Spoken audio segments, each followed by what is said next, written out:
It's really a pleasure this morning. We're going to be talking about a lot of interesting things, but mostly about mental illness, criminal justice system, we're going to hear from some real experts, and I'm going to introduce all three of our speakers in the order in which they're going to speak. So the first person who's going to speak is John Volpe, who is Special Advisor for Criminal Justice at the New York City Department of Health and Mental Hygiene.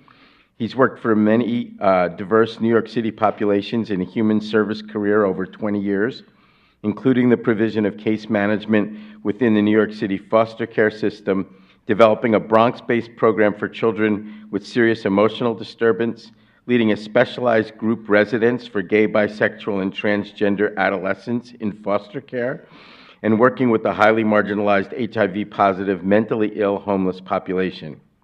Since joining the department in 2011, Mr. Volpe has worked to address policy, system, and programmatic issues which can reduce the intersection of individuals with mental illness and the criminal justice system. Our second speaker is Dr. Elizabeth Ford, who's a clinical associate professor of psychiatry at the NYU School of Medicine and chief of psychiatry for correctional health at the New York City Health and Hospital Corporation.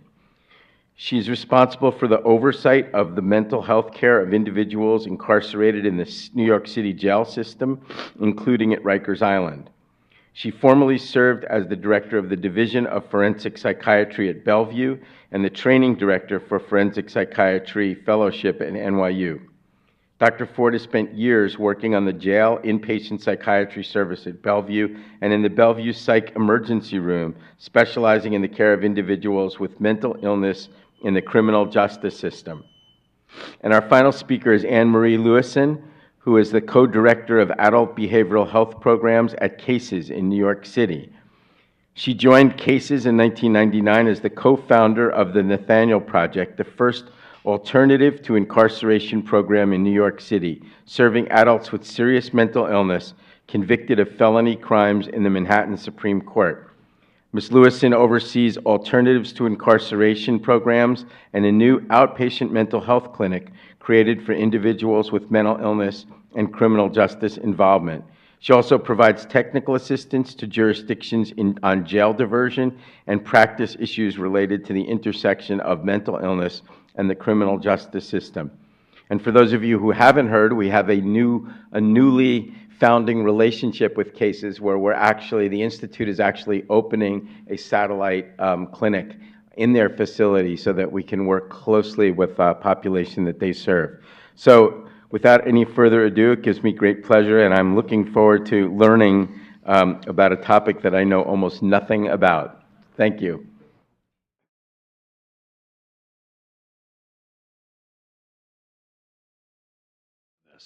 So we're happy to be here today, and I'm going to move through pretty quickly because there's a lot of content in the slides that I'm presenting, not in my head on the slides. But later on during question and answer, if there's things that come up, please feel free to address a question to one of us. Each of us have, we're trying to keep our comments to a minimum just so we can do some Q&A. So I didn't put that in, but there's my info. So we put this slide up here because this is the top shows you what many of the individuals that we're going to talk about today are doing, going between living on the streets, being in the shelters, and back and forth to courts and the jails and hospitals. It's this kind of, as you guys hear about, this revolving door. And here, this big circle are a lot of the things, the supports, the services, that we think are really important to moving people into a stage of recovery, as well as public safety. The health department is really, really proud to, we have a great commissioner who is really supportive of public health, public safety, because we think of safe neighborhoods as the healthy neighborhoods and healthy neighborhoods as safe neighborhoods. And so as we move people into that little green circle, through all of these things and the services that you guys will provide a part of, that's really the goal of everything we're talking about here. For those of you not familiar, this is a sequential intercept model that was put together as a tool to break down the sometimes really confusing criminal justice system. And the beauty of this is it allows you to start on the left in the brown at the first responder, the ultimate first responder, which is the police, and maybe EMTs. They come across people who are in crisis, may have committed some type of crime. And here's the trajectory they will go through as they move through the criminal justice system. And we use this in New York for years to look at each stage, what can we do to have an impact to benefit the person, make their path kind of one that moves them toward that green circle of recovery. Often it's about getting them out as soon as possible. So I'm going to talk today, this is the framework that was used for the mayor's behavioral health criminal justice plan. And I'm going to talk about a bunch of initiatives. And there's initiatives at each stage. And Dr. Ford's going to talk a lot about the initiatives at Intercept 3, the jail, and reentry, Intercept 4. And my work is more in the community. So it's 1 and somewhat 2, and then in 5. But it's really important because there's opportunities, and we're also going to see that as people penetrate into the system, it's more difficult to get out. And if it's more difficult to get out, their criminal justice outcomes are worse, and their life outcomes. I don't know if you guys are familiar with like supportive housing. You hit a 90-day mark, you're not in it, you lose it. Medicaid gets turned off after a period of time, so you become disconnected not only from people, but also the things that you need in the community.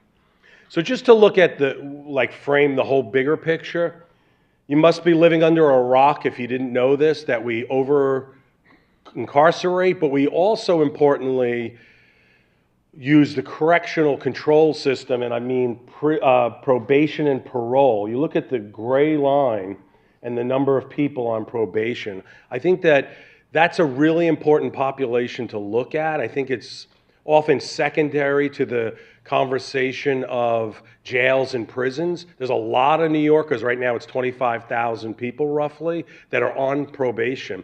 I think there's real opportunities to use that intercept, that time, to connect them to health and behavioral health services that can, in a meaningful way, help them when they're no longer on probation. But you can see the trend has been upward on incarcerating and supervising. It's starting to flow down, which is a good thing, and hopefully our initiatives will continue that. In terms of the individuals, Black and Latino males, overrepresented. So these slides are going to talk about inequities or disparities, these next slides. This was the first one. My likelihood of being in the system as a white male is way less than if I was a black male or Hispanic male. That's just the reality of it.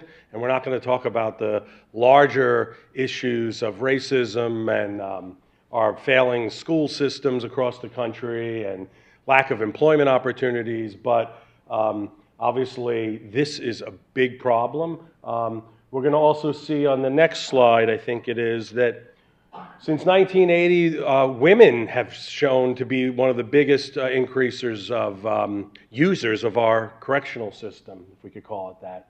One thing we will get into, but not so much, is that the issues that women face that lead to them going into the criminal justice system are different, similar in some ways, but different in some ways, importantly, than men. And when we're working with women, we have to really appreciate that. I think the war on drugs, which has been so successful, contributed a lot to this. So hopefully as we get rid of the war on drugs, maybe this will start to decline. Serious mental illness and co-occurring issues, again, this disparity issue. The general population, 5%. Yesterday, the health department released the first white paper on our roadmap, and there might be a number of cited, like 7% in New York City that we say have serious mental illness. Well, if you're going under Dr. Ford's care in the jail, it's probably around 17%. This was actually done on a national study in she could talk about her prevalence. I think it's going to be lower, but also people don't get captured because they cycle through quicker. But this study showed that it's 17%, so big disparity. And then of that subset, almost 3/4 have co-occurring issues. So really complicated issues when you're in the jail working with them, but then also thinking about reentry. Very difficult issues. Alcohol and substance, you see here in the general pop, I mean, I don't know if that's true, but that's what they said it is. I think it's pretty low.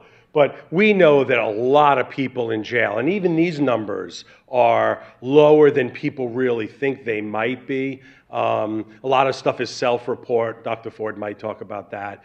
But we know that a lot of people may not have like the traditional dependence abuse, which I know is gone now, but alcohol, drugs are involved. They're involved with them, and it's an issue to be dealt with. A lot of people in jail. And then trauma. I mean, trauma is often the thing that is less focused upon in treatment, in the courts, in the mandates that they'll give. It'll be, oh, go to mental health treatment, go to substance treatment. I don't know if I ever heard a judge say, oh, you should get your trauma treated. The question would be, well, where do I do that? But look at the really high prevalence. And interestingly, the men in the last 12 months surpasses women, which is in lifetime. So you're talking about really, so 3 things now. It's mental health issues, substance use, histories of trauma, really complicating the picture here. Getting into medical issues, you can see TB, Hep C, AIDS, HIV/AIDS, all higher. So this community, this population has a lot of needs. Interestingly, New York State in the Medicaid reforms didn't really focus on this population, and AnnMarie was one of the people who was really pushing the state and groups, advocacy groups, to this is a really important population if you're looking at improving health. It's still an ongoing battle, but it's going to be interesting to see as we move to a managed care system how this population is handled and if it's done right. So what are the challenges? Arrested disproportionately, staying longer. We see that the lengths of stay, and Dr. Ford will talk about that, are longer. Limited access to health care. Getting access and then being retained in care is difficult. I was just talking about trauma, not really utilizing really good evidence-based interventions. We see high recidivism. And then this thing called criminogenic risk factors. This is risk factors for rearrest. The population that I'm describing has elevated risk factors. It doesn't mean that they are more risky, but they're elevated because of their life social and individual situations to have more of those factors. And we need to do a better job at understanding what risks you are facing and what needs you have, because then we can tailor interventions to those. So what does that all lead to? Lots of labels. The blue is a lot of times the professional stance of the helper. You can see bias and prejudice and fear. We see this. We oversee some supportive housing. Getting people with criminal justice histories into supportive housing is very difficult. Housing providers can be like, sure, we'll put him on the wait list. He'll be there for 12 years because we don't want to work with him. He's a violent criminal. Also, from all levels of the healthcare system, I think there's somewhat of a resistance to working with this population. And in fairness to healthcare, I think we need to do a better job at really better educating and training people and giving them the skills to work with people who have justice histories. But then the result is people don't get care and support they need, and we see then that cycle that I talked about in the beginning is just perpetrated. Negative impact of adult detention. You can see this, the greater, once you go in, there's a greater likelihood that you're going to be sentenced to jail. Dr. Ford's going to talk about the lengths of stay, greater likelihood you go to prison, and your prison sentences are often longer. We're seeing a lot of people coming from the state prisons who are maxing out, really ill people, don't have any supports and supervision. I mean, the state is trying to give them social supports, but they're not on parole, they're not on any supervision, and it's a tough population, often going right into the shelter.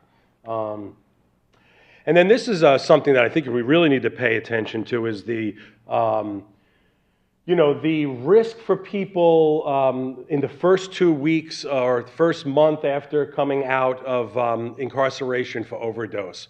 We're working with a guy right now who's been in Rikers, and when I looked at his history, constantly at the hospital for like overdose on heroin and opiates, and like I'm really worried now. I mean, he might be using in jail, but he's probably not using the quality that he had or the frequency, and then you come out and either you're in a bad situation and you're using, or you're using what you thought you used to be able to use, and all of a sudden you're at risk for overdose. So this is something we're really going to focus on. I think Dr. Ford's going to talk about some substance use discharge planning that we're trying to put together.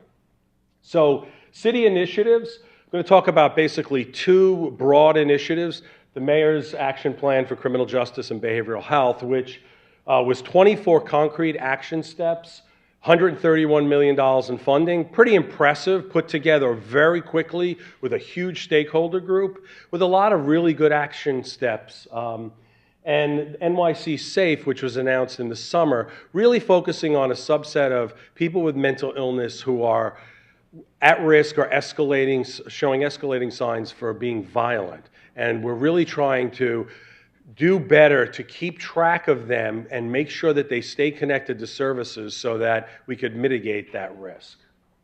Again, the mayor's plan used this spectrum starting on the street. So this would be Intercept 1, the police, and going down the line to I'm back in the community. One of the things that's really important, I think my two colleagues will say, is people come back to the community. It's not like we send them off to this beautiful island and they're never coming back. The island isn't beautiful, Rikers. I mean, it's nice, I guess, but if you're outside, people come back to the community, whether it's in 5 days, whether it's in 9 months, or you go to prison, people are coming back to the community. So we really need to be thoughtful that what it's going to look like when they come back if we don't do the right thing. So two initiatives that I'm working with the police on is we've implemented a crisis intervention team training. Commissioner Bratton is overextended what we have money to pay for. We're committed to 5,500 officers being trained. I don't know if you know, NYPD's 35,000 officers. He said, I want to go to 10,000. So we are just thrilled that he's embraced this training. It's a 4-day training. It's heavy on role plays and making officers interact with these highly professional trained actors who act out suicide, psychosis, drug-induced psychosis, all sorts of scenarios.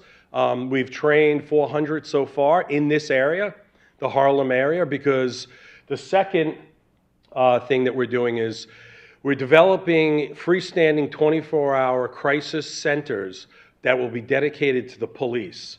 They can drop off whomever they think is appropriate based on their training, and it will be staffed with medical, behavioral health, and peer staff that will work with to engage the person. They can offer them detox services, psychosocial supports, connect, and the goal is over 24 to 72 hours, connect them back to care. So these models are throughout the country.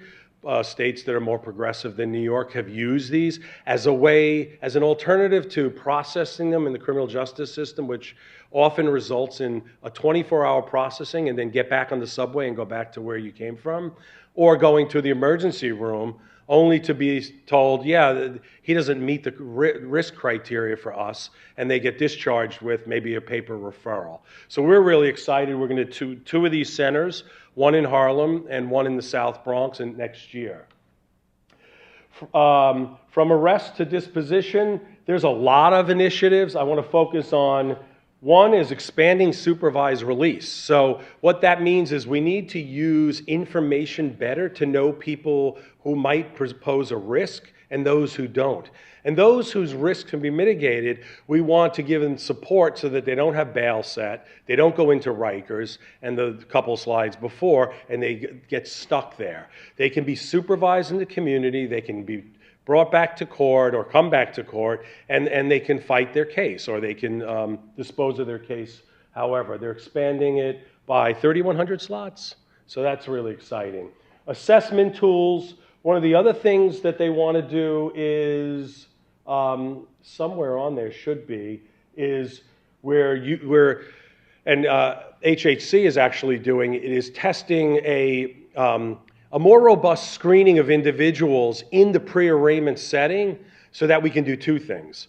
We can identify people who are at risk for like really bad health outcomes should they be heading toward Rikers Island. We have people dying, waiting to be seen in the transportation or in the waiting period time. It really kind of fast tracks their medical assessment, as well as using information garnered at the pre-arraignment to inform diversion. So that's another really exciting thing that's happening. And you see there's others around bail and shortening case processing times. Then when you're back in the community, so you took out the jail slides. Okay, good. We are doing a couple of things, very small, but I think important, pilot of dedicated criminal justice supportive housing for people who have high levels of incarceration and high levels of shelter stay. So what we did was we took Department of Homeless information and we took jail information, we married it, and we came up with like the frequent flyers, the highest frequent flyers, and then the health department got that list, and now we're working with HHC, who also did an independent study on what they call hotspotters, people who use tons of jail day beds, but they're there for a very short period of time. And what the outcome of that review was, supportive housing seems to be the missing link. So we're going to do 120 beds. Don't laugh at us. We know it's tiny. New York has a big housing crisis, we realize, but 120 beds dedicated for this population who otherwise would probably never get into supportive housing. We're going to wrap services around the individuals and test that as a model based on the old Fuse study that was done a while ago. We're also going to do other things around housing like NYCHA. So you guys are probably familiar that there's lots of restrictions to go into public housing. That's not federally mandated. Feds only say sex offenders and crystal meth producers. New York City, as a public housing authority, imposed all these other exclusions, and we're looking to roll back some of those in a smart way that doesn't make the projects more risky, but that can make families be able to reunite. We're also looking at employment. It's an important thing that often gets overlooked. Rarely do you ever hear a judge say, Johnny, I want you to get a job. It's usually stick to your treatment and make sure you take your medication, which is, kind of laughable in some ways.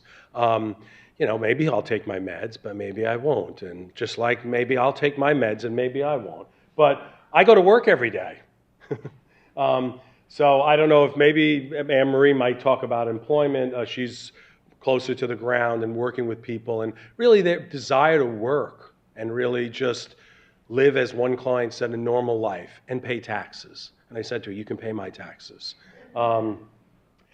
And also the Department of Probation. I mentioned it at the beginning. I think it's a big group of people that we're working with as a city, and I think as healthcare providers, the more we can kind of work closely with probation, I think we can help those individuals, and they're building this behavioral health team that will help officers and help the staff at probation look at people's mental health issues, look at people's health issues in a more meaningful way, and hopefully then build that into how they're trying to help the person change. New York City Safe, here's the two goals.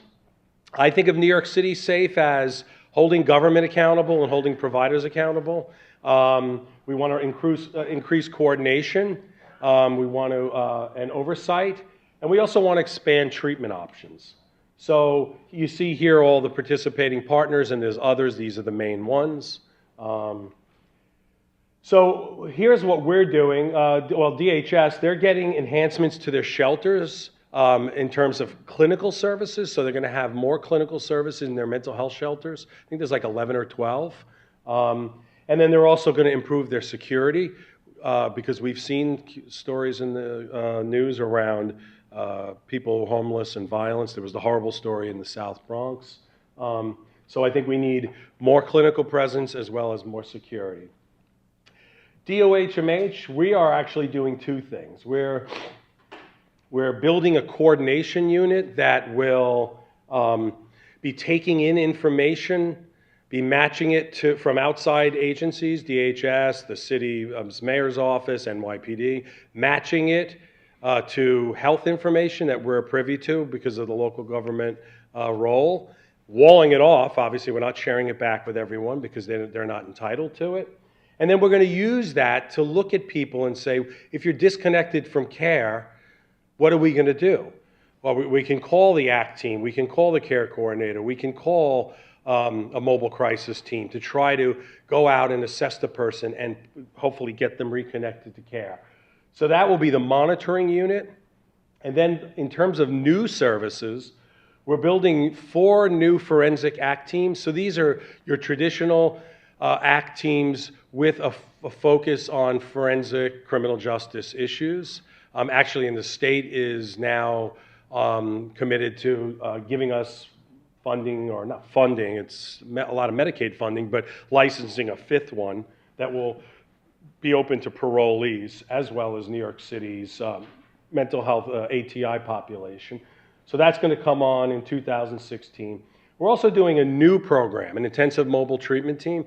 One of the problems that my colleagues are often frustrated with is everything in services is based on silos and billing and rules, and if you're here for too long or you don't show up, I have to close your case.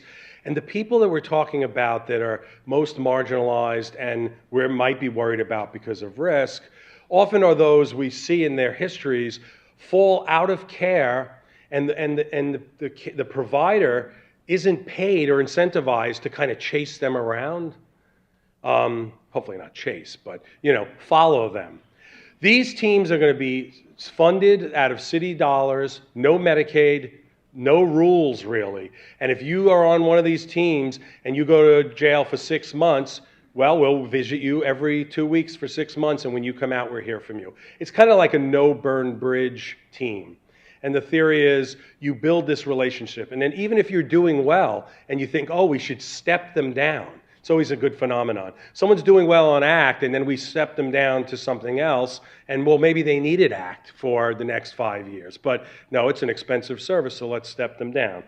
If they step them down, at least one member of the team might act as like a object constancy for the person. So we can do that because we're paying for it straight out of city dollars and writing the rules. So that's going to be interesting to test. It's only 75 slots. We're also enhancing existing ACT. We think that there's room for existing ACT teams. There's going to be, we have 32 now. We're taking over 8 or 9 from the state, where there's 40 teams that we'll oversee. We're going to enhance them to hopefully work better in an integrated way around mental health and substance use, because we think, substance use is a big issue leading to a lot of, acting out in the community, the chaos, the disorder, the violence. So we need to address that better. And lastly, I'm working with NYPD. We're basically going to hire 12 clinicians, embed them at one police plaza, team them with law enforcement. So we're going to create like a crisis desk that will have a clinician and an officer. They'll take information in from the community, precincts, maybe hospitals, shelters, and then there'll be teams patrolling that are clinicians and officers that will co-respond. So I might respond as a clinician with an officer. The officer might say, I'm going to take the lead on this one because I'm concerned about this tactically. Or they may say, John, why don't you take the lead? This seems pretty safe. And I will then use my hopeful clinical skills, I don't have many anymore, but to de-escalate the person and hopefully really better address their issues. So I think this is a great tool. The police are really excited about a new way to interact with people in crisis on the street. And that's it. So the last is the mayor's office is developing this really kind of like super hub or super information sharing system, which makes people nervous, but it's bringing in information, it's allowing for more real-time sharing. Obviously, from a health perspective, we have to wall off all things private so that we respect people's privacy. That's the first and primary. But I think that information can be used better to help people rather than this disconnect that often happens and people don't know where someone is or when to intervene. So we're excited about this opportunity to really help some of New York City's most vulnerable. And now I'm going to shift it over to Dr. Ford. Thank you. Hi, good morning. Listening to John, I'm recalling that, so I'm about 15 years out of residency, but it's taken me almost that long to understand like all the things you were talking about on that slide. I hope you can appreciate just how complicated, well, everything in New York City is relatively complicated, but dealing with the needs and trying to attend to the needs of a really serious, vulnerable population in this city is extremely hard. And you've got, in addition to the politics, you have biases and prejudices and stigma and unemployment and not enough money and race. You've got everything sort of coalescing for this group of people. And I think that's on a systems level. It's also on an individual level. I trained at Bellevue, which I loved, and also thought that it would be probably one of the more open and welcoming types of hospitals for the population that we treat, but on any given day, there are numbers of doctors who just don't want to be treating the patients who are coming in. And so I think it's something that we all need to look at as physicians. By the way, I'm also happy to be talking to a bunch of physicians. We don't have enough of them at Rikers Island. I'll let you know that. And I also, so I'm going to give you some background.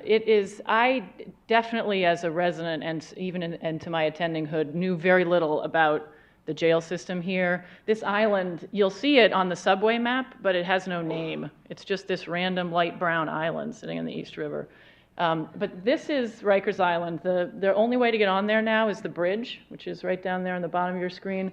You can just barely see LaGuardia off the right side there. It's been around since 1931. Prior to that, the jail system was on Roosevelt Island.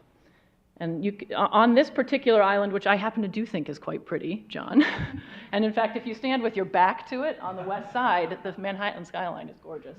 On this island are 9 functioning jail facilities. You also have 3 off-island. One of them, it's that white thing up in the top of that's the Bronx jail. So that's the Borough House. It's in fact a boat, and it's floating off Hunts Point there. The jail system is 12 facilities overall. Each of them, so I've had this job for about a year. I left Bellevue to try to sort of make a bigger impact for the population, and I didn't quite realize the scope, but each of these facilities really is similar to their own hospital. So I think from my perspective, it's been very helpful to think of it as a hospital system. They're each huge. They each take care of hundreds to thousands of patients. And 9 of them are on the island. They all have acronyms. They're all named after respected commissioners of the Department of Correction or wardens.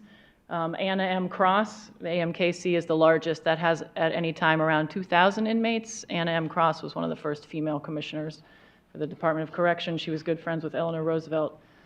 And then you have, also on the island, you have various jails that are specific for certain populations. So Rose M. Singer is just for women. Men and women are separated in the jail system completely. There's no even sight vision. You're not allowed to look at the other gender, unfortunately. RNDC is for 16 and 17-year-olds. EMTC is for sentenced. So the jails are designed primarily for people who are pre-trial, meaning they haven't been convicted of anything, and a small percentage of those who've been sentenced on a misdemeanor, so for time that's a year or less. So EMTC houses those sentenced folks. The NIC is the infirmary, and we actually have a very robust training program for Montefiore family medicine residents that rotate through that particular site. And West Facility is our communicable disease unit, which is where my office happens to be. It's filled with TB isolation cells. And then, so we have the borough houses off island. VCBC is in the Bronx. Manhattan Detention is downtown at the courthouse in Manhattan, and then Brooklyn House is also near the Brooklyn courthouse. Those are largely intake jails for those boroughs. I don't know how many of you have been to jail before. And if you have, I hope it hasn't been this particular jail. But in general, jails are very difficult places to be, even for the most healthy. Rikers Island has suffered, I think, a lot from being on an island, being very separate from the community, being locked away, and various political organizations have given it more or less attention. But in general, jails are forced communities. You don't pick and choose who you're in there with, also like hospitals. They're very high stress. The jails, unlike prisons, you're churning through very quickly. Jails are designed to be short stay places. You can think of them as acute hospitals, and prisons are more like chronic care hospitals. But everything is chaotic at all times, and that's highly difficult to manage. You can't move the way you want. You can't move where you want. At Rikers, unlike a lot of jails in this country, is escort only, meaning everywhere you go, you have to be accompanied by an officer. You get moved a lot. So remember, I'm going to go back to, whoops, shoot. So this is one giant jail here. There's one up there. Almost every week or so, inmates are moved from facility to facility. Sometimes it's for legitimate health or safety reasons. Other times it's to make sure people don't get too comfortable. So imagine that for yourself. Imagine if you had to move to a new residency program every week. That would not be good. There's no privacy at all, intentionally, and there's some legitimate safety reasons for that. And confidentiality is limited. So while we try very hard as a health service to make sure that the patient-doctor relationship is preserved, you have officers at your side while you're distributing medication. So that piece is very hard to keep confidential. If there's a patient who's particularly aggressive or challenging, you will often have an officer at your side while you're doing a mental health assessment where you can be talking about very personal and private information. And there's also punitive segregation. The chief of the department hounds me every time I say solitary confinement because it's not actually that. But punitive segregation is a 23-hour lock-in. It's like the jail within the jail. Most facilities in this country have that. And there's no autonomy, really. I mean, it's very hard to make any decision on your own, including medical decisions. All right, so I hope I've given you an overview of what it's like. I personally happen to find it one of the most rewarding places to work as a healthcare provider, though, I will say that. The population at Rikers, and John did a great job of giving you the national view of things, but the average daily population is now around 10,000, which is about half of what it was a decade ago. In large part, we can thank, actually, the two people who are talking to you also, but there have been significant reforms in terms of diverting people out of jail, different sentencing options for misdemeanants, really efforts to try to reduce the population. What has happened, we were just talking about this before, is in reducing that population, which is great, the folks who are remaining in the jail happen to be those who are the most difficult and challenging to place, the ones with serious mental illness, the ones charged with violent felony offenses, the ones who can't make their small bail. And so it's a much more tough group of people. We have about 60,000 admissions a year. Each of those admissions gets a 4-hour medical intake within 24 hours of admission, which is unheard of in this country. And about a half of those people then get referred for a mental health assessment. The recidivism rate, you've heard about these things already before, but in general in this city, it's pretty high. Busy slide, you don't have to look at all of these things, but John mentioned this hotspotters analysis. So Ross Macdonald, who's my counterpart in medicine, he and his colleagues did a study not so long ago, it was just published in the American Journal of Public Health, about this group of 800 patients who, over the course of 6 years, were the most frequent utilizers of the jail services. And he compared on average, they were admitted to jail 24 times. 24 times is a huge amount for 6 years. And then the control group, which was basically everybody else for that year, were admitted on average of 4 times, which is still pretty high when you think about coming back through to jail. What I want to highlight here is actually not particularly the hotspotters group, although this is interesting information certainly. But if you look at the control group, which is a little bit more representative of what the jail is like now, you can see that obviously it's overwhelmingly male, overwhelmingly minority represented. The rates of serious mental illness, as we have defined them, is 8.5%. So remember, John said on the national study around 17%. Does everyone know what serious mental illness is, actually, in the audience? No. Yes, and please, just raise your hands. If anything you need to find, just please let me know. Serious mental illness is an extremely important definition for public mental health care, regardless of incarceration, but it becomes very important when you're in a jail or prison setting and you have to utilize resources in a particular way. In New York State, it's defined as anybody with DSM, well, now 5, diagnosis, except for substance use alone and except for developmental delay alone. Basically any other diagnosis in addition to a certain rate of functional impairment. So it's and that has to be in the past year. So things like, do you get Social Security disability? Do you need supportive housing? Are you able to take care of basic things like managing your finances? So it's a diagnostic criteria and then a functional criteria. And if you meet both of those, then you are labeled as seriously mentally ill.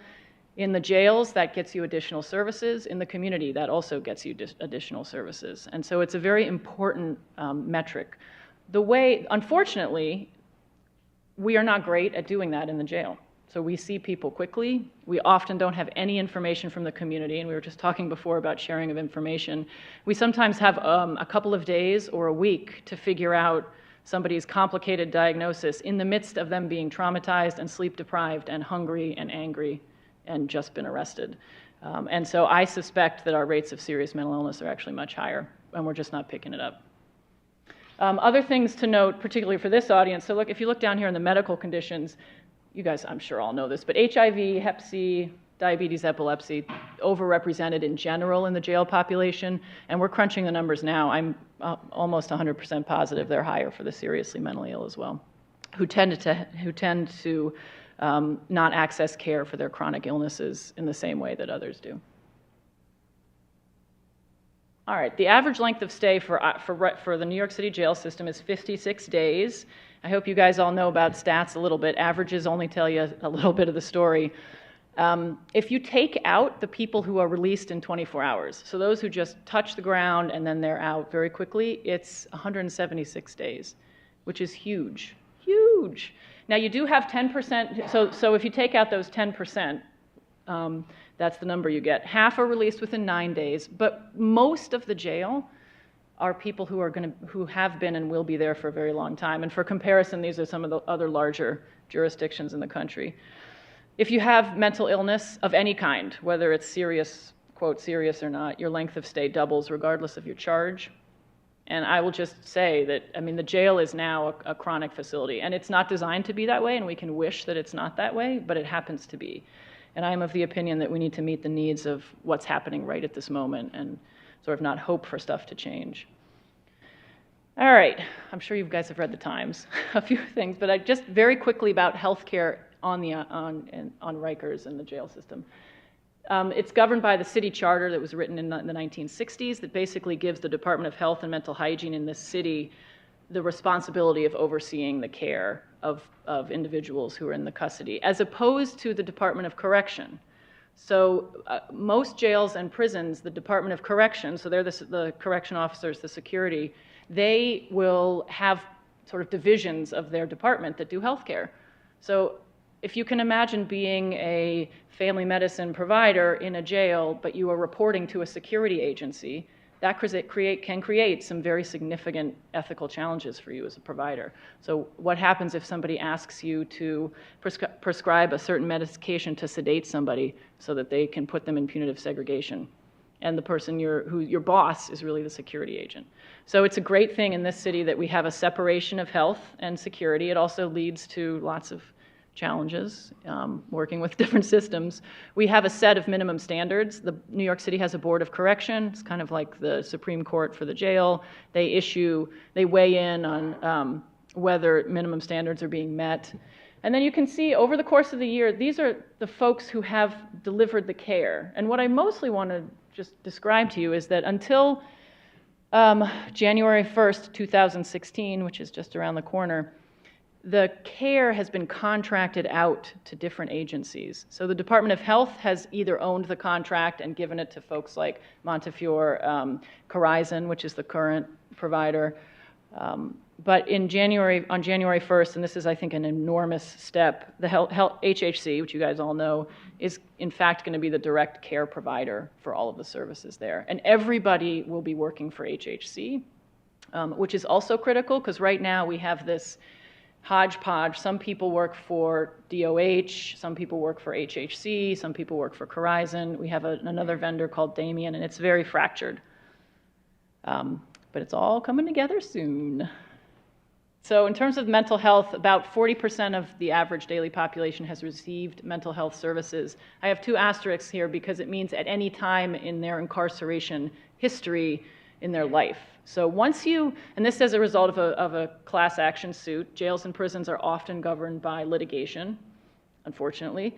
But if you ever are enrolled in the mental health services, you get labeled with an M. This is the number that papers all report, and I'm explaining it to you because it's not particularly accurate.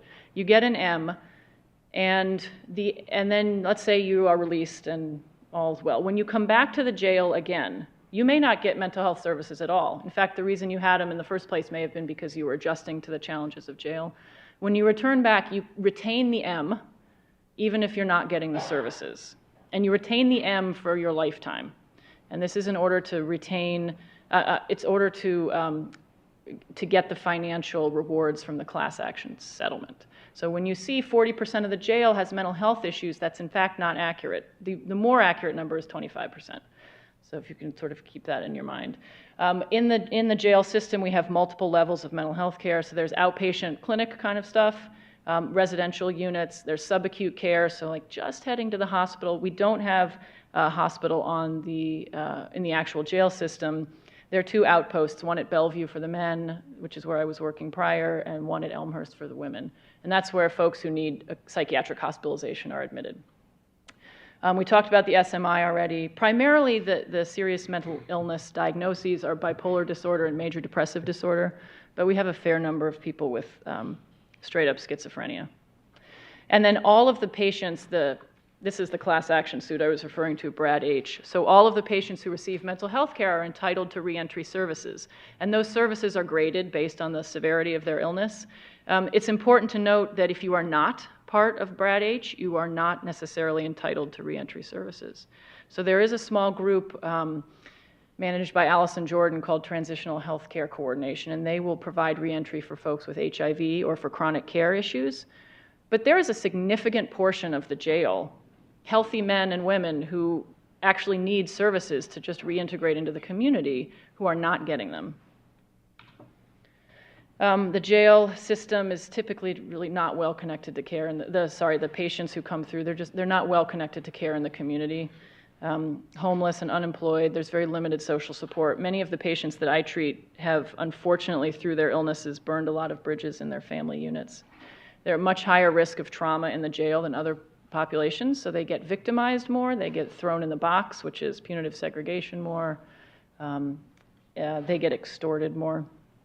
And they are overrepresented in the Department of Correction uses of force. So uses of force is when the officers decide that there's an immediate threat and they will lay hands on an inmate to try to contain that. Most of the time it doesn't end in an injury, but some of the time it does. And those with mental illness are overrepresented in that group. And they're stigmatized as they are in the community. So that's sort of the mental health piece. In terms of substance use services, which as a psychiatrist I consider still to be mental health issues, but actually that's not a standard way of looking at it, and the criminal justice system has separated those. 45% report substance use disorder, so that's not use, but a disorder. And in the jail, what we have now are two arms for substance use. We've got a medical arm and a mental health arm, which, if you can't tell from what I've already said, drives me crazy. This is a remnant of the way the service had been I guess, more than a year ago, when the directors of mental health were not psychiatrists, and so they weren't allowed to prescribe medication and didn't have knowledge about methadone and Suboxone. And so that group was pulled out into the medical world. So what we now have is, if you are on medication-assisted treatment, you're in the medical arm. We have alcohol and benzo detoxes. The KEEP program, which is the first methadone program in the country, it started, well, I want to say 30 years ago, but maybe that's not right. So you can get methadone maintenance, that you're in the medical arm. You don't get court advocacy services. You don't get a whole lot of integration into the community. If you choose abstinence, and you qualify for some of these other programs in mental health, then you can be enrolled in a number of therapeutic communities, which are at Rikers, and also work very closely with the drug courts in the various boroughs in the city. But you can see the complicated dynamic here. So if you choose medicine, you're not going to necessarily be getting the drug court advocacy. And if you really need medication-assisted treatment, you're giving up the courts. So this is complicated. Another thing that complicates things is the state prison system does not allow methadone. So if you come in on a felony charge, you are detoxed from methadone over 6 days, and that can be very, yes, right. Oh, I'm hearing that. Yeah, I'll tell you, it's not because we want to do that. It's because the system is so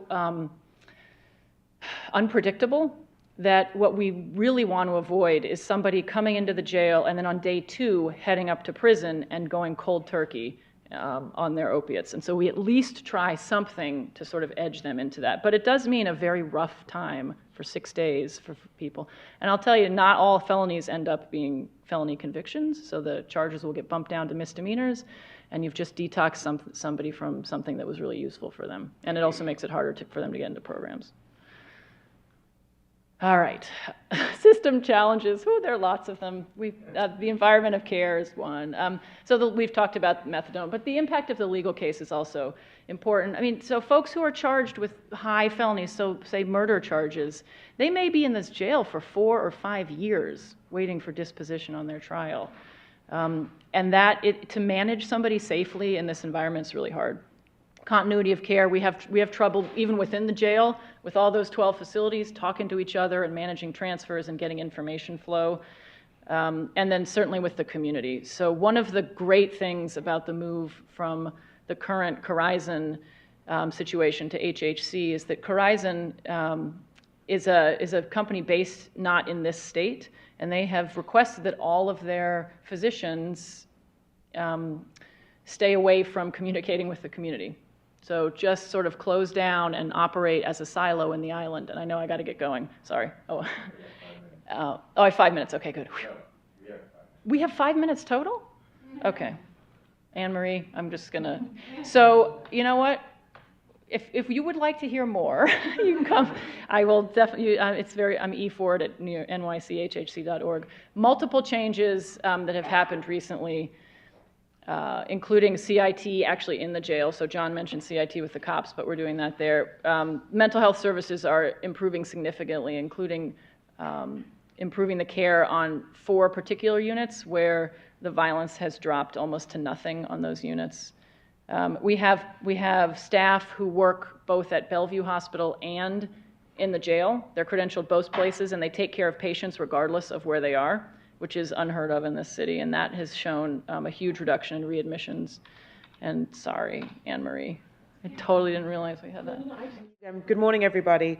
I'm going to talk about some specialized programs just in 5 minutes in the context of, at Cases where I work, we're a nonprofit, and for the last 16 years since I've been at Cases, we have been working with folks with serious mental illnesses who are involved in our criminal justice system, and as John and Elizabeth had described, providing alternatives to incarceration.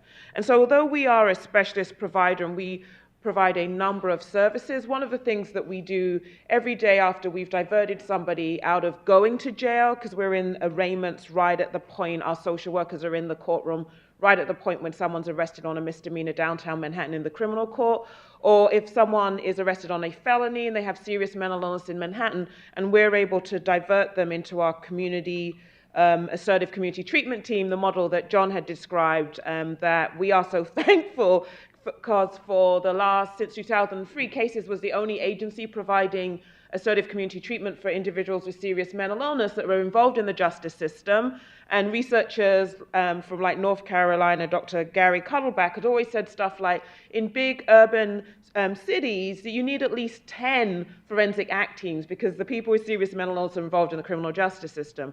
But one of the things that, although we provide specialist services to people with mental illnesses involved in the justice system, and men arrested on low-level misdemeanors and women arrested on low-level misdemeanors who have all of the things that John and Elizabeth described, is that the staff that I work with and I oversee, the programs that I oversee, what we have to do every day is try to link our clients to medical doctors, to federally qualified health centers, to supportive housing, to substance abuse treatment. And we are really interested in all of us sort of partnering together to be open to someone who is involved in the criminal justice system. That we really appreciate the fears that people have about folks who are, you know, they're legitimate fears and concerns because you don't know. Like, one of the things that we do know is we know people's criminal justice history because we have access to their legal sort of background. But my staff are like you. They are social workers and psychiatrists and RNs and caseworkers who are going into these people's homes and picking them up at shelters and then going to connect them to care. And we are pleased, like I think for the last 16 years, when I was first doing this, the provider community were 100% resistant to folks who were involved in the criminal justice system. In the last 16 years, that has really improved. And I think that part of the resistance that maybe providers had, medical providers, and the concerns that people have were legitimate. And that people, maybe the folks with justice involvement, were coming out with no resources. I think we're now at a moment in time in New York City, whereas John had described in Elizabeth, there is more effective work being done with the really high-risk folks. But if someone, you know, which happens, was arrested in Pathmark on 125th Street for stealing a banana and is involved in the criminal justice system, and then we're trying to link them to medical care, they stole a banana. Do you know? And so if you hear cases and you think criminal justice involved, and I'll just give you an example. Our psychiatrist in our clinic told me about one of our clients. And so this guy has schizophrenia. He's an exterminator. He's one of the best exterminators. He's been an exterminator for 4 or 5 years. He gets flu. He goes into an emergency room in a hospital.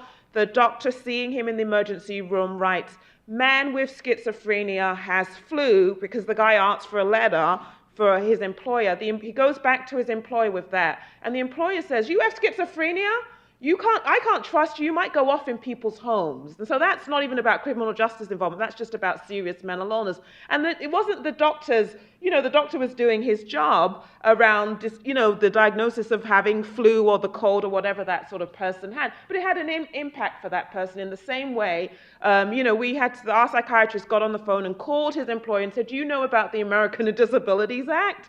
And legal advocacy that we could do to ensure this guy who'd worked there for 5 years didn't lose his employment. So I encourage you also to think about that as it relates to people with criminal justice involvement. Even when people have done serious crimes, we are working with them because we believe that we can sort of mitigate that. And we're really pleased to be working with the Institute of Family Health, because one of the things that we recognize as providers working with people with mental illness is we've done a terrible job at helping them with their medical care. So we really sort of look forward to partnering with you guys. Thank you.